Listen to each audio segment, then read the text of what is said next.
got to go see Ralph Breaks the Internet. This is the sequel to the very successful and very good Wreck-It Ralph. I gave that original movie a 4.5 out of 5. It was in my top 10 movies of 2012 is when it came out.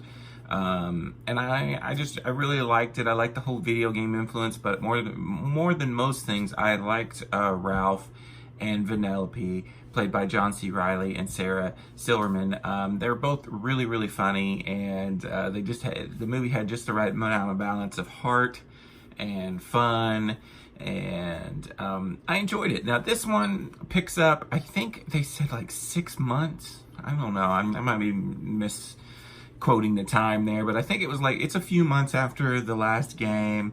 Vanellope and Ralph are best friends, and Ralph is a little bit more happy with his life now, whereas Vanellope, not so much. It's getting a little predictable, she's getting a little boring, and the internet gets plugged in, and then Vanellope's game breaks, so they end up having to go into the internet to find the part for her game, and then you have your story, because Vanellope, they come on this like Grand Theft Auto style game, and Vanellope likes it, kind of wants to just stay there, and Ralph doesn't want that. So that's your basic story. For the most part, I did really enjoy the film.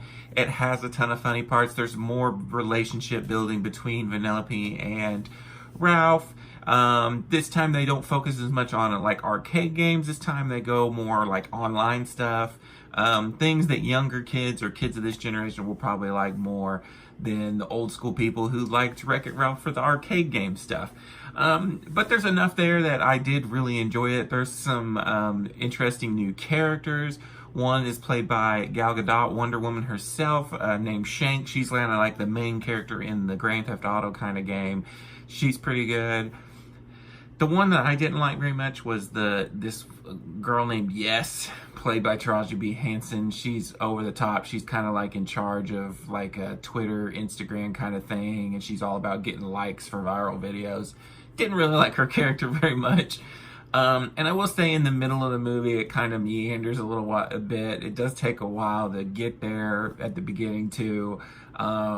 Whereas I feel that first film doesn't really have any pacing issues. It's pretty much a perfect film. This one got some pacing issues, has some boring moments. Now, one thing I will mention, as you'll notice in some of the trailers and the people that got to go to D23, there is a Disney princess and kind of a lot of Disney stuff in here.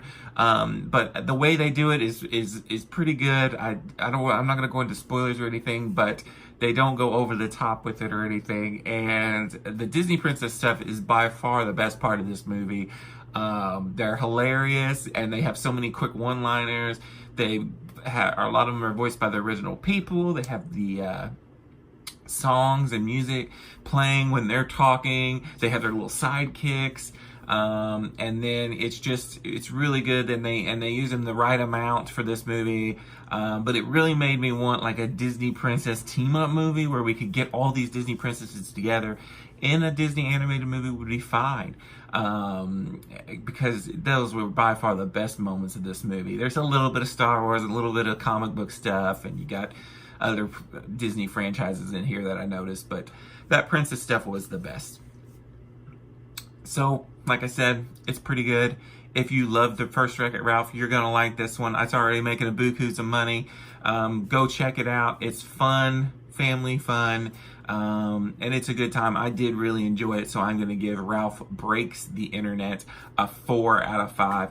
I did not stay for the end, and I heard there is a mid-credit scene and an end-credit scene, so I'm going to have to check those out eventually. But definitely stay for those. And I will say the way they went with the end, I get why they did it, but I don't know. That might be partially why I didn't like it as much as the first movie. But yeah, it was pretty good. Until next time, this is Randy Cage. Peace out.